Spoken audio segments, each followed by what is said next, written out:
Very good morning students. Last class में हम लोग शुरू कर चुके हैं इलास्टिसिटी ऑफ डिमांड।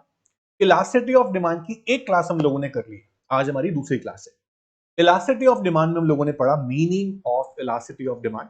उसके बाद हमने पढ़ा कि इलास्टिसिटी के टाइप्स हो सकते हैं, price elasticity, income elasticity, cross elasticity. But हमारे सिलेबस में सिर्फ प्राइस इलास्टिसिटी था, तो प्राइस इलास्टिसिटी ऑफ डिमांड में हम लोगों ने उसका मीनिंग पढ़ लिया। और प्राइस इलास्टिसिटी ऑफ डिमांड की 5 डिग्रीज, यस 5 डिग्रीज एक बार रिवाइज कर लेते हैं। ED equals to 1 unitary elastic, ED more than 1 more elastic, या मोर देन यूनिटरी इलास्टिक, या हाई इलास्टिक बोल सकते हैं उसको आप। उसके बाद ED less than 1 less elastic, inelastic less than unitary elastic इसको आप बोलते थे। उसके बाद ईडी इज इक्वल्स टू 0 यानी कि परफेक्टली इन इलास्टिक डिमांड, और उसके बाद ED is equal to not defined यानी कि परफेक्टली इलास्टिक। ये 5 डिग्रीज हम लोग कर चुके हैं। उसके बाद हमने पढ़ा कि कौन कौन से डिग्रीज में डिमांड कर्व कैसा होता है। ईडी इक्वल्स टू 1 में demand curve can be downward sloping rectangular hyperbola, ED more than 1 में फ्लैटर कर्व था, लेस देन 1 में स्टीपर कर्व था, ईडी इक्वल टू 0 में यानी कि परफेक्टली इन इलास्टिक में demand curve parallel to Y axis था, और ED equal to not defined में demand curve parallel to X axis horizontal था। फिर टॉपिक क्या हमने, higher the elasticity flatter the curve, lower the elasticity steeper the curve. इतना हमने एक क्लास में किया था। मैंने आपको फटाफट से एक बार बता दिया, रिवाइज करा दिया कि हमने क्या क्या किया था। सर आज क्या कराओगे? आज की क्लास बहुत इंपॉर्टेंट। आज की क्लास में हम लोग पढ़ने वाले हैं बेटा factors affecting elasticity of demand. अगर आपको ध्यान हो तो डिमांड चैप्टर में हम लोगों ने पढ़े थे factors affecting demand, price of given good, price of related goods, ऐसे करके पढ़े थे ना बहुत सारे फैक्टर, टेस्ट एंड प्रेफरेंस। तो सबसे पहली बात मैं आपसे ये बोलना चाहूंगा कि डिमांड के फैक्टर में और इलास्टिसिटी ऑफ डिमांड के फैक्टर में कंफ्यूज ना हो, दोनों अलग अलग टॉपिक हैं। वो डिमांड के फैक्टर्स थे, इंडिविजुअल डिमांड के अलग, मार्केट डिमांड के अलग। ये इलास्टिसिटी ऑफ डिमांड के फैक्टर्स पढ़ेंगे आज। उसके बाद करेंगे न्यूमेरिकल शुरू। इंटरेस्टिंग चीज तो आज होने वाली है, न्यूमेरिकल्स। बहुत सारे न्यूमेरिकल्स हैं। न्यूमेरिकल्स हर टाइप के मैं आपको बताऊंगा। अभी हम लोग पढ़ रहे हैं factors affecting elasticity of demand. कौन सी इलास्टिसिटी? हमारे सिलेबस में प्राइस इलास्टिसिटी है, तो उसी की बात करेंगे। प्राइस इलास्टिसिटी के फैक्टर्स। टॉपिक का सेंस क्या है, टॉपिक का मतलब क्या है, पहले वो समझ लो। टॉपिक क्या बोलता है? टॉपिक ये बोलता है कि हम दो बातें करेंगे। देखो इस टॉपिक में आपको इतना बताना है बस कि डिमांड इलास्टिक है या इनइलास्टिक है। जो भी आपको पॉइंट पूछा जाएगा सर वो तो आप तब बताओगे जब आपको पता होगा कि इलास्टिक का मतलब क्या होता है। आपने पढ़ा नहीं, इलास्टिक मतलब जहां चेंज हो रहा हो, मोर देन वन। इनइलास्टिक मतलब लेस देन वन, ये पढ़ा ना आपने। अभी आप थोड़ा सा मेरी बातों को समझो। इलास्टिक मतलब चेंज, ध्यान रखिएगा। इलास्टिक मतलब चेंज, इस टॉपिक के हिसाब से बता रहा हूं। इन इलास्टिक मतलब कि लेस चेंज या चेंज ना होना, हम ऐसा बोल सकते हैं इस टॉपिक में। इस टॉपिक में हम बहुत सारे पॉइंट्स लेकर चलेंगे, लगभग 8 से 9 पॉइंट्स हमारे पास है। मैंने आपको बोला कि एक्स वाई जी कोई भी कॉमोडिटी है, इसके प्राइस चेंज हुए पर डिमांड में चेंज नहीं आया, और मैंने पूछा बताओ डिमांड इलास्टिक है या इनइलास्टिक है। आप बोलेंगे डिमांड में चेंज सर नहीं आया तो इनइलास्टिक है, आया होता तो इलास्टिक होती। ऐसे बहुत सारे पॉइंट्स मेरे पास है जहां आपको बताना है सिर्फ इलास्टिक है या फिर डिमांड इनइलास्टिक है। कहने को तो छोटी सी बात है, इतना ही बताना है बस, लेकिन टॉपिक में कुछ दम है, बात है। दोनों ध्यान से समझ में आएगा टॉपिक क्यों बोल रहा हूं मैं ऐसा। बच्चे इसमें ना कंटेंट नहीं लिख पाते, अंदर का मैटर लिख नहीं पाते। सिर्फ पता तो होता है बच्चों को हाँ इलास्टिक है इनइलास्टिक है, लिखना कैसे वो नहीं पता। मैं आपको समझाऊंगा कैसे लिखना है, आप समझिएगा ध्यान से। टॉपिक का नाम फिर से रिपीट कर रहा हूं, factors affecting price elasticity of demand.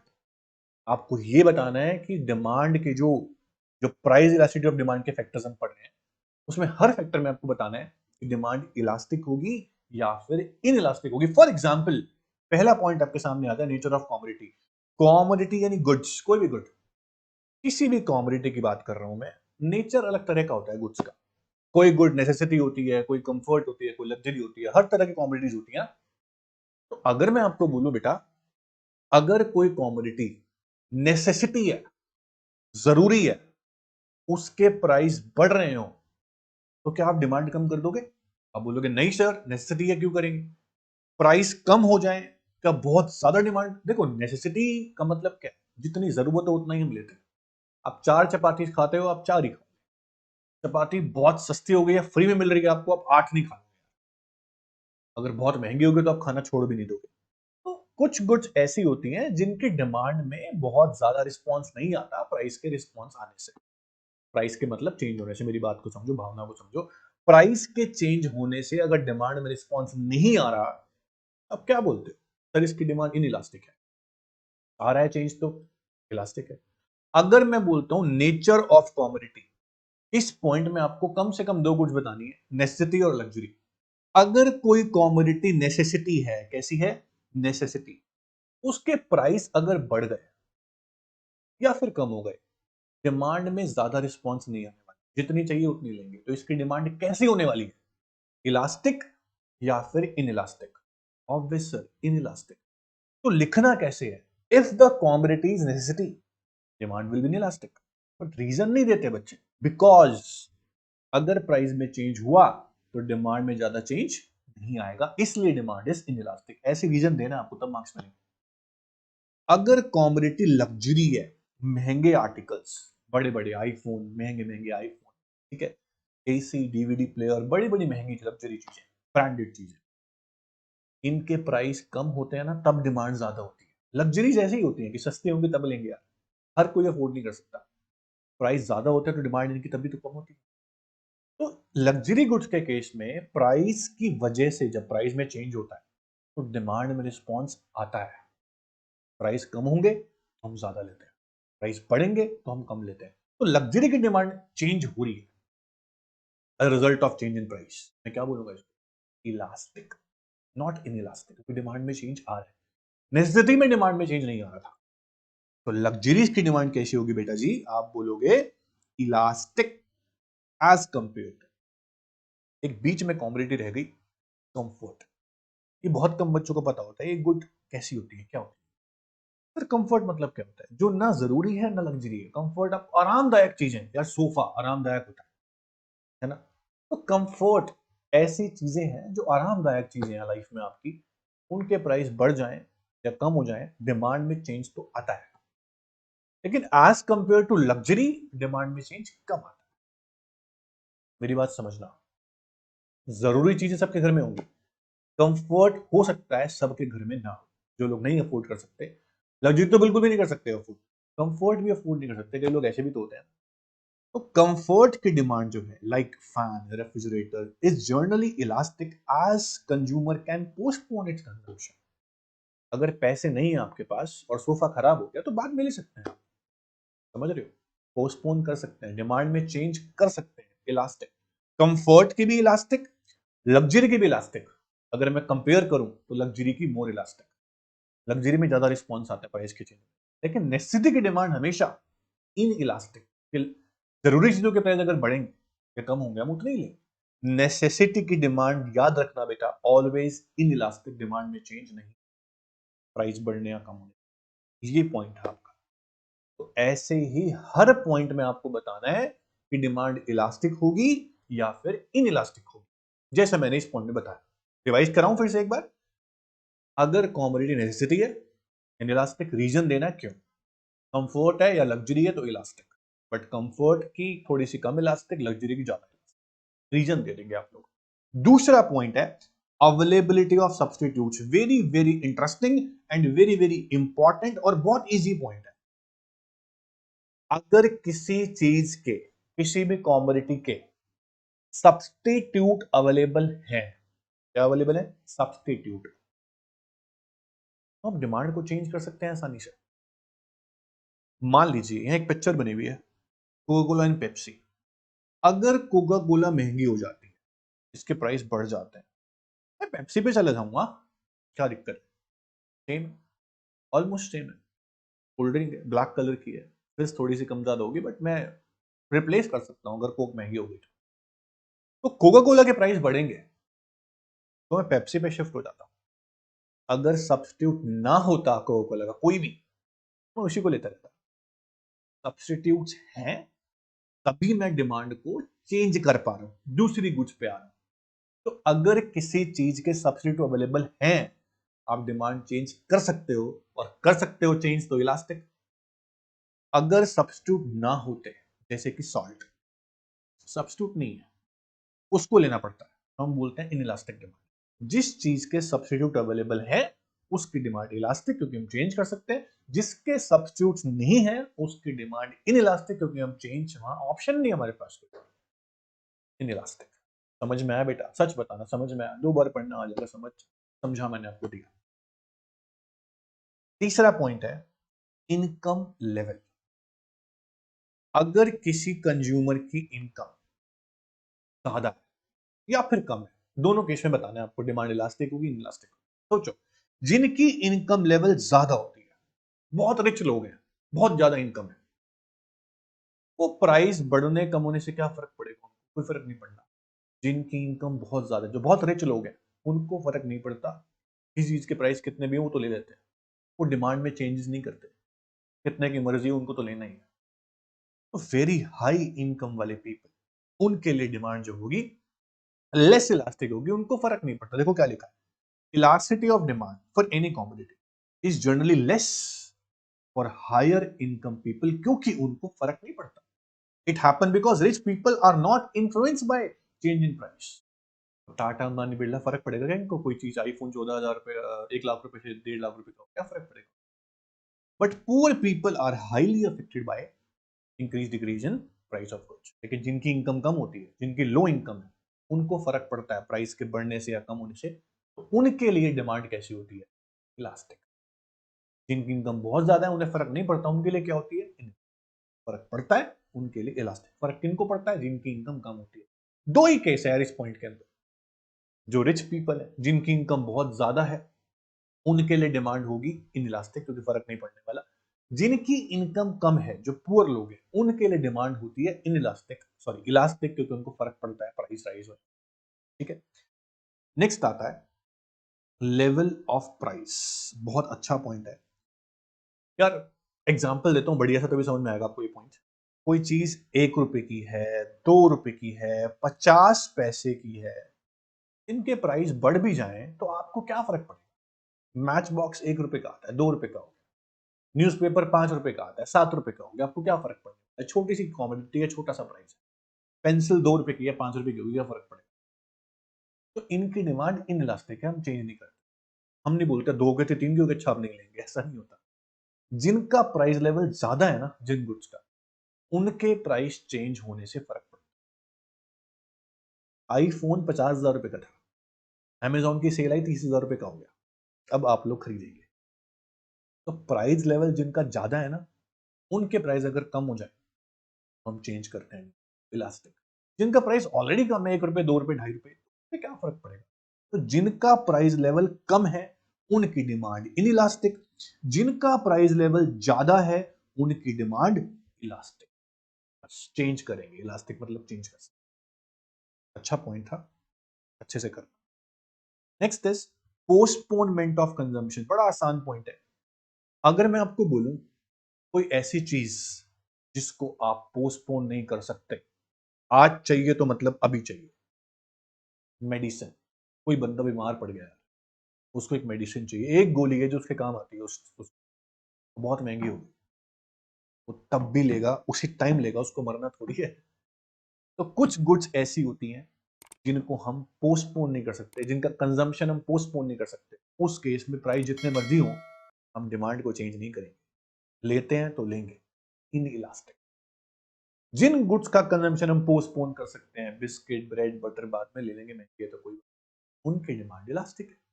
जिनका कंजम्पशन आप पोस्टपोन कर सकते हो, इलास्टिक नहीं कर सकते, अभी चाहिए तो in elastic. Simple is that. आगे होगा समझ आपको? ओके, नेक्स्ट इज इंपॉर्टेंट, ध्यान से करना, इस पे क्वेश्चन बहुत सारे बनते हैं। नंबर ऑफ यूजेस, एग्जांपल के साथ समझाऊं।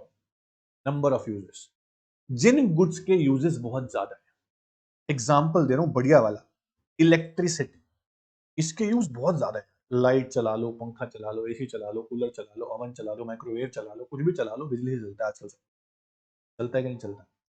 अगर इसके प्राइस बढ़ गए तो इसके यूजेस हम कम कर देते हैं। भैया मैं तो कर देता हूं, अगर बिजली बहुत महंगी हो गई है तो दूसरे रूम में अगर एसी चल रहा है ना और ऐसे ही तो उसे बंद करना बनता है।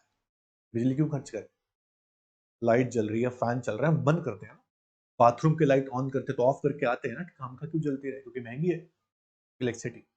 तो जिनके यूजेस हम कम कर सकते हैं उनकी डिमांड इलास्टिक है, हम चेंज कर रहे हैं। जिनका यूज लिमिटेड है, करना ही करना, प्राइस ज्यादा हो चाहे कम, उनकी डिमांड इन इलास्टिक है। एग्जाम्पल दो सर। यार सॉल्ट है, नमक, इसके प्राइस कितने मर्जी बढ़ जाए, हम इतना डालते हैं ना, इतना ही डालेंगे। प्राइस कम हो गए, हम पूरा पैकेट नहीं डाल देंगे नमक का, चल भाई आज तो नहीं ना। तो जिनके यूजेस लिमिटेड है उनकी डिमांड इनलास्टिक। जिनके यूजेस हम कम या ज्यादा कर सकते हैं प्राइस के चेंज होने की वजह से, उनकी डिमांड इलास्टिक। जैसे कि मिल्क के यूज बहुत सारे हैं, मिल्क महंगा हो गया, यूज कम कर देंगे। समझ रहे हो? चाय, कॉफी, दूध, दही, पनीर सब बनाते हैं, आइसक्रीम सब बनाते हैं, स्वीट्स नहीं बनाएंगे अगर महंगा हो गया तो। इलास्टिक डिमांड है, चेंज कर देगा। जिनके यूज है ही लिमिटेड, करना ही करना है। शू पॉलिश है, शू पॉलिश करते हैं ना आप, शू पॉलिश सस्ती हो जाए क्या आप डब्बे की डब्बी पूरी लगा देंगे जूते के ऊपर? नहीं ना, इन इलास्टिक। जितना यूज है उतना ही करेंगे। जिनके यूज बहुत सारे हैं उनके यूज कम भी कर सकते हैं, बढ़ा भी सकते हैं, तो डिमांड इलास्टिक। यूज लिमिटेड है तो इन इलास्टिक है, simple is that. Next point है शेयर इन टोटल एक्सपेंडिचर। जिन गुड्स पे आपकी इनकम का बहुत ज्यादा पार्ट खर्च होता है, शेयर मतलब पार्ट, एक्सपेंडिचर मतलब खर्चा। जिन गुड्स पे बहुत ज्यादा शेयर खर्च होने वाला है, लैपटॉप है 50,000 रुपए का, उसे बहुत ज्यादा खर्चा हो रहा है, उसके प्राइस अगर बढ़ गए, आप सोचोगे यार 50,000 रुपए भी नहीं है, अभी नहीं खर्च करता, बाद में देखो। इलास्टिक। जिन गुड्स पे बहुत कम पैसे खर्च होने हैं इनकम के, किसी की 50,000 रुपए इनकम है एक महीने की, उसको 10 रुपए का सामान लेना, वो सोचेगा क्या? नहीं सोचेगा। 2 रुपए का लेना, नहीं सोचेगा।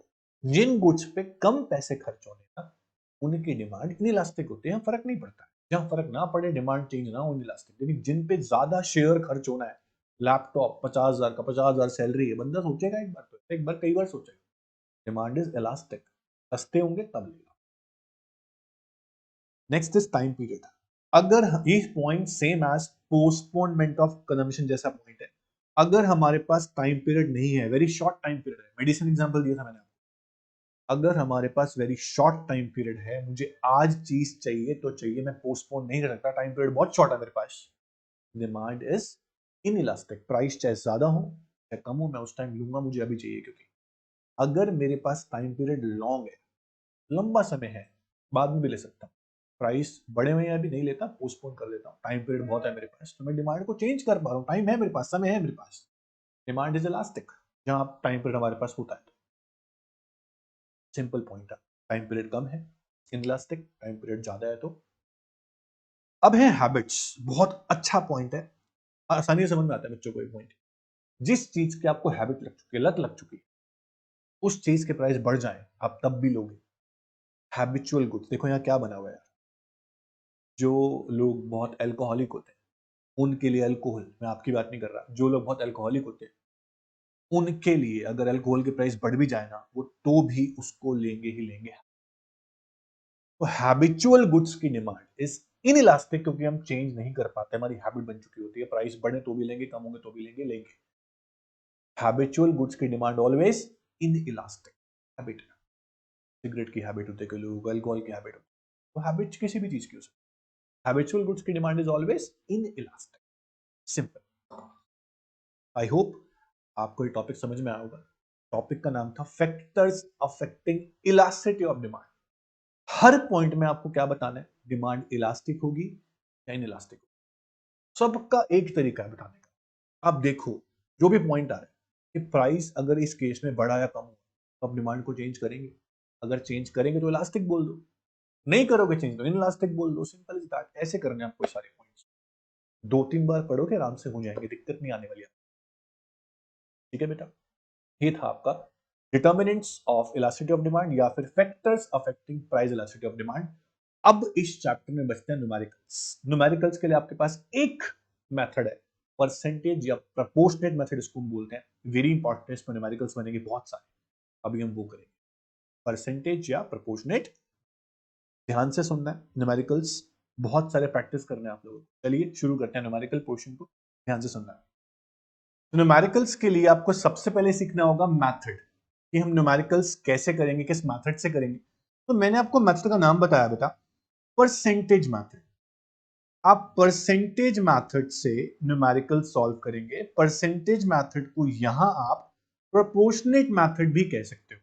सर फॉर्मूला बहुत सिंपल है जो हम पहले कर चुके हैं कि ED is equals to percentage change in quantity demand divide by percentage change in price. ये आपका फॉर्मूला है परसेंटेज मेथड का। इसको हम और आगे भी डेरिवेट कर सकते हैं। सर कैसे? सुनिए ध्यान से। मान लीजिए आपको price of a commodity given है कि प्राइस 10 to 8 हो गया और क्वांटिटी डिमांड जो है आपकी वो 20 से 40 यूनिट्स हो गई। सर यहां पे अगर मैं आपको बोलूं कि प्राइस में कितना परसेंट चेंज हुआ है, डिमांड में कितना परसेंट चेंज हुआ है, निकालें, तो आप लोग कैसे करेंगे? आप सिंपल सा फॉर्मूला बताएंगे कि percentage change in quantity demand अगर मुझे निकालना हो तो उसका बहुत सिंपल सा फॉर्मूला है, that is Q1 minus Q divide by Q into 100। Sir Q1 क्या होता है बेटा? न्यू क्वांटिटी जो होगी ये Q1 होगी, इनिशियल वाली जो होगी वो Q होगी। ऐसे ही न्यू प्राइस जो होगा वो P1 होगा और जो पुराना प्राइस होगा उसको आप P बोलेंगे। बहुत सिंपल है। तो परसेंटेज चेंज निकालना है आपको डिमांड में।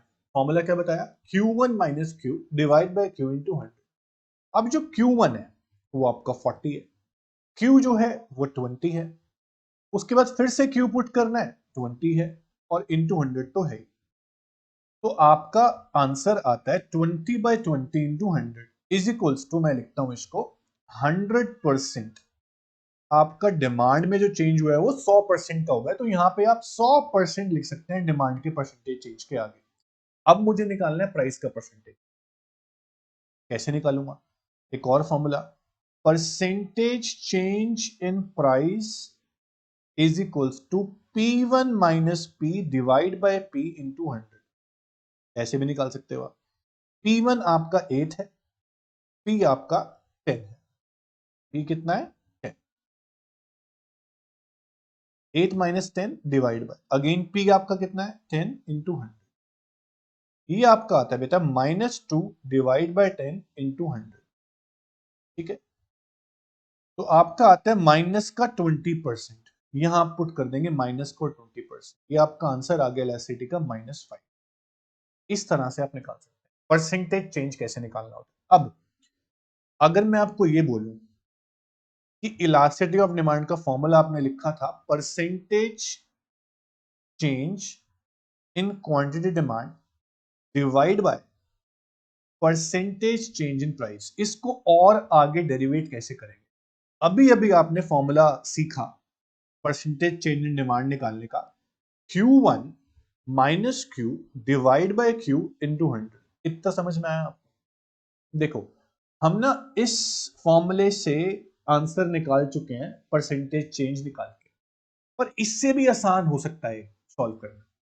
उसके लिए एक फॉर्मूला और डिराइव कर रहा हूं मैं इसी फॉर्मूले की मदद से। परसेंटेज चेंज का फॉर्मूला था Q1 minus Q upon Q into 100। ऐसे ही परसेंटेज चेंज इन प्राइस निकालने का फॉर्मूला था P1 minus P upon P into 100। कितना समझ में आता है आपको? अगर मैं इसको आसान बनाऊं, 100 कैंसिल हो गया। ठीक है बेटा, Q1 माइनस Q को आप बोल सकते हैं चेंज इन Q, मतलब कि डेल्टा Q। इसे आप ध्यान रखेंगे, Q1 माइनस Q मतलब change in Q, delta Q बोलेंगे इसको। डिवाइड बाय Q तो है ही। उसके बाद नीचे है P1 माइनस P, इसको बोलेंगे आप डेल्टा P, और नीचे P तो है ही।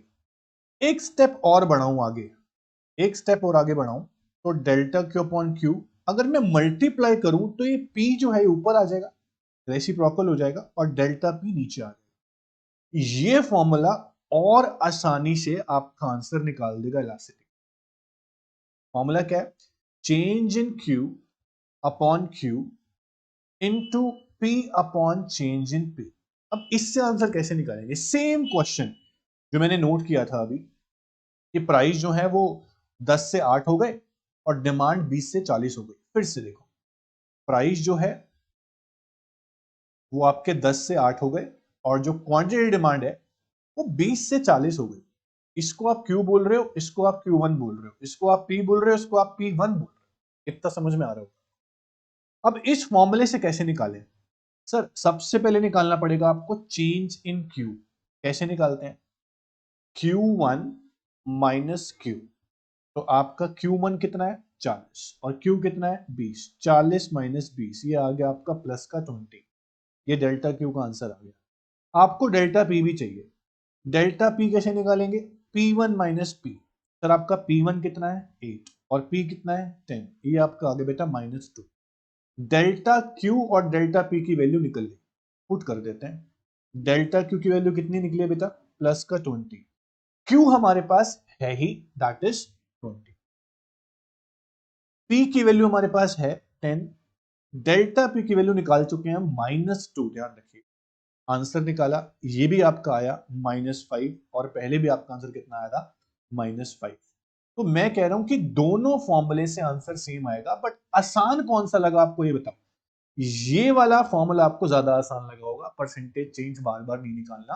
तो आपको सिर्फ दो फॉर्मूले याद रखने हैं। देखो फॉर्मूला ये वाला भी यूज बहुत बार होगा न्यूमेरिकल में, डिपेंड करता है क्वेश्चन के, और ज्यादातर आप फॉर्मूला हमेशा जो यूज करेंगे वो ये वाला यूज करेंगे। ये आपको डेरिवेट करके नहीं दिखाना, सिर्फ फॉर्मूला याद करना। याद कराता हूं फिर से आपको मैं एक बार, फॉर्मूला क्या है? ED is equals to delta Q upon Q into P upon delta P। ये फॉर्मूला याद रखें और क्वेश्चन सॉल्व करते रहें, दैट्स इट। बहुत सिंपल फॉर्मूला, इससे आपके क्वेश्चन सॉल्व हो जाएंगे। तो मैं आपको क्वेश्चन ना सॉल्व करके दिखाता हूं। मेरे पास बहुत सारे क्वेश्चन है, आपके नोट्स में आपको दिए होंगे अनसॉल्व्ड प्रैक्टिकल्स, बहुत सारे प्रैक्टिकल्स हैं। मान लीजिए हम एक क्वेश्चन उठाते हैं, कोई भी क्वेश्चन उठा लेते हैं। ये फिफ्थ क्वेश्चन उठा लेते हैं हम। फिफ्थ क्वेश्चन को हम सॉल्व करते हैं यहां पर।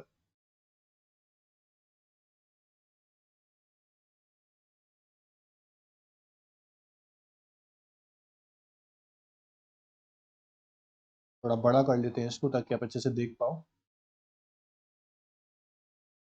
ठीक है, एक क्वेश्चन आपके सामने है, इस क्वेश्चन को सॉल्व करते हैं दोस्तों।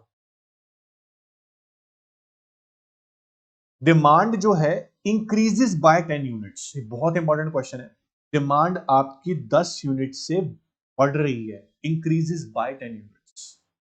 बेटा पहले जो डिमांड थी, क्वांटिटी डिमांड, मान लो वो x थी, अब हो गई x प्लस 10। ध्यान रखिएगा, ऐसे का ऐसे आपको नोट करना। और जो प्राइस है वो आपके डिक्रीज हो रहे हैं बाय ₹2, मतलब पहले x थे, अब x -2 हो गए, ₹2 से कम। ऐसे आपको लिखना। Demand increases to 100, demand increase होने के बाद 100 तक आ गई। इंक्रीजेस टू 100 मतलब 100 तक आ गई, मतलब कि आपको नई डिमांड दी हुई है 100 तक, 100 आ गई नई डिमांड। तो पहले जो थी हमें अभी भी नहीं पता क्या थी, इतना पता है बस कि 2 से बढ़ गई और 100 आ गई, मतलब कि 100 आ गई 2 से बढ़ने के बाद। तो पहले कितनी होगी? पहले 98 होगी बेटा, तभी तो 2 से बढ़ने के बाद 100 आ गई। 2 से नहीं बढ़ी बेटा, 10 से बढ़ी है, गलती से बोल दिया मैंने। तो पहले 90 होगी, तभी आपकी 100 हो गई 10 से बढ़ने के बाद। यह साफ लिखा है कि डिमांड आपकी 10 यूनिट से बढ़ गई है और 100 तक पहुंच गई है। तो पहले कितनी होगी? पहले 90 होगी। और जो प्राइस है वो ₹2 से कम हुए हैं, और कहां तक आ गए हैं? ₹8 तक आ गए, डिक्रीज टू 8। तो पहले कितने होंगे कि ₹2 से कम होकर 8 तक आ गए हैं? पहले 10 होंगे, तभी तो 2 से कम होकर 8 तक आए। बात समझ रहे हो मेरी? तो आपको निकालना है इलास्टिसिटी। सिंपल सा फॉर्मूला बताएंगे, change in Q upon Q into P upon change in P। ये आपका फॉर्मूला होगा। चेंज इन Q सबको पता है कैसे निकालते हैं? Q1 minus Q। Q1 आपका 100 है और Q आपका 90 है। तो 100 माइनस 90 इज इक्वल्स टू आपका आ गया प्लस का 10। ये आपका चेंज इन Q आ गया। ऐसे ही आप चेंज इन P निकालेंगे बेटा, P1 माइनस P। P1 आपका 8 है और P आपका 10 है, तो 8 माइनस 10 जो होता है ना -2, तो डेल्टा P आपका आ गया -2। अब पुट कर दो, डेल्टा Q 10, Q की वैल्यू है आपके पास 90, और P आपका 10 और डेल्टा P आपका -2 है। सॉल्व करते हैं इसको, तो 10 9 जा 90 और 10/18 आपका ये आंसर आया। इसको सॉल्व करते हैं, 2 5 जा 10, 2 9 जा 10 और -5/9 आता है। इसको आप सॉल्व करेंगे तो -0.5 0.5 आपका आंसर आता है। चलिए मैच करते हैं आंसर को, 0.5 माइनस का आपका आंसर आपके सामने है। इस तरह से आप क्वेश्चन सॉल्व करेंगे। तो आप क्वेश्चन को ध्यान से पढ़ें, उसके बाद सॉल्व। गलती होती है इसी चीज में, डिमांड इंक्रीजेस बाय 10, 10 से बढ़ गई है और 100 तक पहुंच गई है, ऐसे आपको यह दिया। ठीक है, इस तरह से आप देखें ध्यान से चीजों को। फॉर एग्जाम्पल एक क्वेश्चन मेरे पास और है, मैं करा देता हूं आपको। एक और क्वेश्चन उठाते हैं कोई भी।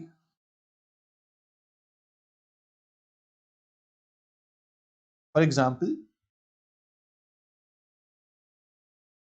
11th क्वेश्चन सॉल्व करते हैं। क्वेश्चन नंबर 11 में आपको क्या बोल रहा है,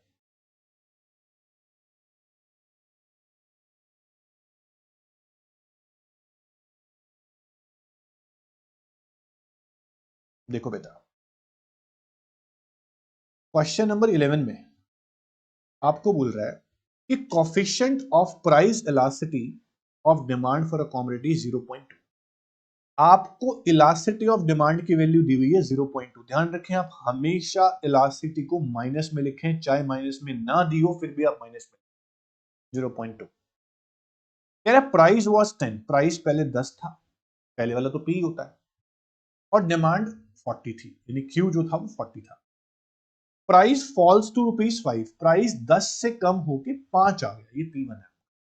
फॉल्स टू ₹5। आपको बोल रहा है find out new quantity demand, Q1 आपको निकालना है बेटा। तो कुछ ना कुछ तो आपको दिया ही हुआ है। फॉर्मूला है ED equal to change in Q upon Q into P upon change in P। आपका चेंज इन Q आपको नहीं पता क्योंकि आपके पास Q1 नहीं है, इसको आप चेंज इन Q का चेंज इन Q लिखे रहने दो, लेकिन आपको Q तो पता है कितना है 40, P पता है 10 है। Change in P is P1 minus P, मतलब 5 माइनस 10 आपका आएगा -5। ईडी भी पता है आपको 0.2, माइनस का माइनस में नहीं दिया फिर भी आप माइनस में। ओके, उसके बाद सॉल्व करते हैं इसको। 5 2 जा 10 और यहाँ पे आ गया 20, तो -0.2 यहाँ जाके मल्टीप्लाई होगा इंटू 20। ये भी ध्यान रखें माइनस का है, 20 जो है is equal to change in Q। तो आपका आंसर जो आता है 20 इंटू 0.2, ये आपका आता है 4। आपका डेल्टा Q 4 आ गया। हमें तो Q1 निकालना है। डेल्टा Q का फॉर्मूला होता है Q1 minus Q। 4 is equals to Q1 आपको निकालना था, Q आपके पास 40 था। देखो Q आपके पास 40 था, मैंने Q की वैल्यू 40 पुट कर दी, Q1 मुझे निकालना है। तो मेरा आंसर आ गया 4 plus 40 is equals to Q1, that is 44 is equals to Q1। क्या हमारा आंसर 44 है? मैच कर लेते हैं, हमारा आंसर 44 यूनिट्स है। आपको आंसर भी दिए हुए हैं साथ में। तो आपने ये ध्यान रखना है कि अगर आप यहाँ माइनस ना लगाते आपका आंसर पक्का गलत आता। इलास्टिसिटी 0.2 दी हुई है, फिर भी आप यहाँ पे माइनस लगाएंगे तभी आपका आंसर ठीक आएगा, वरना नहीं। और यहां गलती ना करें, -20 था, देखो माइनस था ना यहाँ साइन, तो -20 बनेगा, -20 इंटू -0.2, फिर आपका आंसर आएगा 4 प्लस का, वरना गलत आएगा। ऐसी गलतियां करोगे आंसर रॉन्ग निकलेगा। इस तरह क्वेश्चन सॉल्व करना है। एक क्वेश्चन हमारे पास और होता है जहां पे आपको ना एक्सपेंडिचर दिया होता है। क्वेश्चन दिखाता हूं मैं, जहां पे आपको एक्सपेंडिचर दिया होता है, जैसे कि ये वाला क्वेश्चन। यहां पे आपको ना एक्सपेंडिचर दिया है,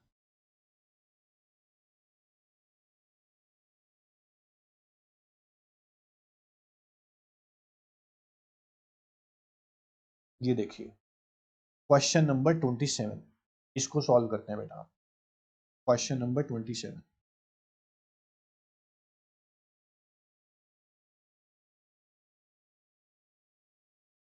27 क्वेश्चन में आपको एक्सपेंडिचर दिया हुआ है। आप क्वांटिटी डिमांड कैसे निकालेंगे, सुनना ध्यान से।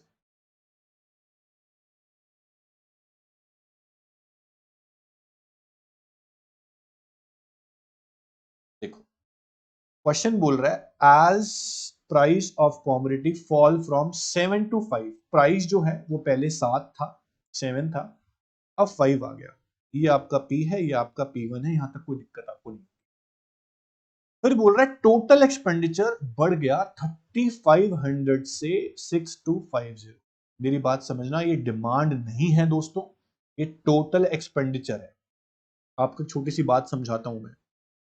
हमने 3500 रुपए खर्चे हैं किसी चीज पर, वो चीज 7 रुपए की एक है, साफ लिखा हुआ है 7 रुपीज पर यूनिट, 7 रुपए की एक आती है। मान लो ये पेन 7 रुपए का एक आता है, मैंने 3500 रुपए खर्चे हैं, मैंने कितने पेन लिए होंगे? मैंने डिवाइड कर लेना है 3500 को 7 से, मैंने 500 पेन लिए होंगे, 7 रुपए का एक, तब जाके मेरे को 3500 खर्च हुए होंगे। टोटल एक्सपेंडिचर का फॉर्मूला होता है P इंटू क्यू। आपका टोटल एक्सपेंडिचर है 3500, प्राइस है 7 रुपए, क्वांटिटी निकालनी पड़ेगी ना। कई बच्चे इसको क्वांटिटी डिमांड समझ लेते हैं, ये टोटल एक्सपेंडिचर, क्वांटिटी ना समझे इसको। तो आपके 500 आगे क्वांटिटी, ऐसे यहां पर निकाल सकते हैं 5 1 जा 5 के बाद 5 2 जा 10, ये 1250, ये आपकी क्वांटिटी आ गई। अब ये आ गया Q, ये आ गया Q1, ये रहा P और ये रहा P1। अब आपका क्वेश्चन सॉल्व हो जाएगा सिंपल फॉर्मूला से, that is change in Q upon Q into P upon change. Simple question बन गया, सारा कुछ तो आ ही गया, अब तो आंसर आ जाएगा। ऐसे सॉल्व करना है, तो टोटल एक्सपेंस वाले क्वेश्चन ऐसे सॉल्व करना है। और एक क्वेश्चन मैंने कराया आपको जहां आपको ईडी गिवन होती है लेकिन प्लस में गिवन है, तो उसको अपने आप माइनस में लिखेंगे, ये गलती मत करना। इस तरह से क्वेश्चन सॉल्व करते हैं। आई होप आपको समझ में आ रहा होगा। तो इलास्टिसिटी के अंदर 60 to 70 न्यूमेरिकल्स हैं, अच्छे से करना इंपॉर्टेंट है, ठीक है। सारे न्यूमेरिकल्स करने हैं आपको, जहां डाउट आएगा आपके सामने मैं हूं, मैं डाउट लूंगा जरूर। एक क्वेश्चन हमारे सामने आता है, बड़ा इंपॉर्टेंट है, पेपर में आ रखा है बोर्ड में क्वेश्चन। एक गुड है x, उसकी ईडी है -2, एक है गुड y, उसकी ईडी -3 है। कौन सी मोर इलास्टिक है और क्यों? बच्चे माइनस साइन को देखकर बोल देते हैं सर -2 ज्यादा है -3 से। बेटा माइनस साइन को इग्नोर करना है, मैं बोलूंगा कि -3 जो है ना, दिस इज मोर इलास्टिक, कि यहाँ परसेंटेज चेंज ज्यादा है एज कंपेयर टू परसेंटेज, तभी आंसर 3 आया। माइनस साइन इग्नोर करना, ये वेरी इंपॉर्टेंट क्वेश्चन है, इसको ना छोड़ें। ऐसे क्वेश्चन एग्जाम में आते हैं 1 मार्क्स के अंदर। एक क्वेश्चन और मेरे पास आता है जो बड़ा इंपॉर्टेंट है, वो क्वेश्चन है ये वाला 71 क्वेश्चन। एक ये भी आपको क्वेश्चन करा देता हूं, सुनेंगे ध्यान से। इस क्वेश्चन को सॉल्व कैसे करना है देखो।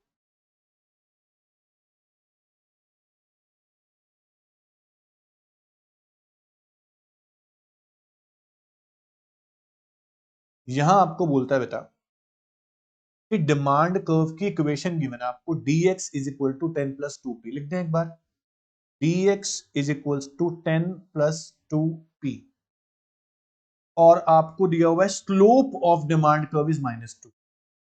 स्लोप ऑफ डिमांड कर्व आपने चैप्टर नंबर 3 में किया है, फॉर्मूला क्या होता है आपको याद होना चाहिए, तभी आंसर आएगा। -2 दिया हुआ है, स्लोप का मेरे हिसाब से फॉर्मूला था delta p upon delta q, ये स्लोप का फॉर्मूला था, ठीक है। और उसके बाद नेक्स्ट आपको दिया हुआ है calculate price elasticity of demand when price of commodity is 5। Price आपको 5 दिए हुए हैं, सिंपल। आप क्या करें, पहले तो प्राइस की वैल्यू यहां पुट कर दें, आपको क्वांटिटी डिमांड निकल के आ जाएगी। 10 प्लस 2 इंटू प्राइस की वैल्यू 5 है, तो 10 प्लस 10, आपके पास Q आ गया 20। ध्यान रखें Q है, Q1 नहीं है, Q20 आ गया। और स्लोप का फॉर्मूला आपको दिया हुआ है delta P upon delta Q, that is -2। अगर मेरे को delta Q upon delta P चाहिए तो -1/2 हो जाएगा -2 की जगह। मुझे चाहिए क्यों ये? फॉर्मूला क्या होता है बेटा ईडी का, delta Q upon Q into P upon delta P। ध्यान से देखो, आपको delta Q upon delta P की वैल्यू मिल जाए तो आप आंसर सॉल्व कर लेंगे। आपको delta P upon delta Q की दी हुई है -2, इसका रेसिप्रोकल कर दें, delta Q upon delta P कर दें, उल्टा हो जाएगा -1/2। तो यहां पर आप फॉर्मूला इस तरह लिख सकते हैं, delta Q upon delta P into P upon Q। फर्क क्या हुआ, सिर्फ इसको यहां ले गए, Q को यहां ले आए, फॉर्मूला वही का वही रहेगा, कुछ दिक्कत नहीं है। इसकी वैल्यू आपके पास आ गई है -1/2। P की वैल्यू आपके पास 5 थी, Q की वैल्यू आपको 20 आ चुकी है। अभी पुट करिए आपने इक्वेशन, 5 4 जा 20, यह आपका आंसर आया -1/8, 0.25 मेरा आंसर आ गया, 0.25 मेरा आंसर आ गया। एक बार चेक कर लेते हैं आंसर 71 का, -0.125, इस तरह से आंसर आप निकालेंगे। दैट्स यूं आप सॉल्व करेंगे बेटा, -0.125 ही आएगा। 1/8 करेंगे, आप कैलकुलेटर से करके देख लेते हैं एक बार। 1 डिवाइड बाय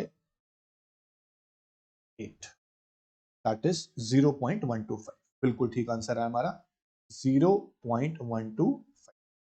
तो आपने क्या किया इस क्वेश्चन में, आपने इक्वेशन नोट करी, ये वाली इक्वेशन नोट करने के बाद P की वैल्यू आपने पुट करी, दैट इज 5, Q आपके पास आ गया, इतना आप सॉल्व कर लेंगे, P और Q आ गया। अब मेन पॉइंट था स्लोप ऑफ डिमांड कर्व। अब जिन बच्चों को स्लोप नहीं पता कैसे निकालते हैं वो गलती करेंगे।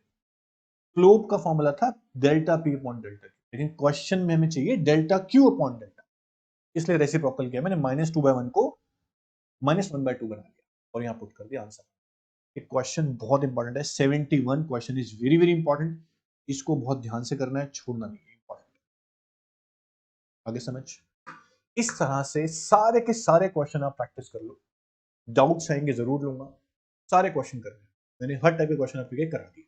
ओके, तो आज के लिए इतना ही बच्चों, chapter finish now, thank you so much, take care.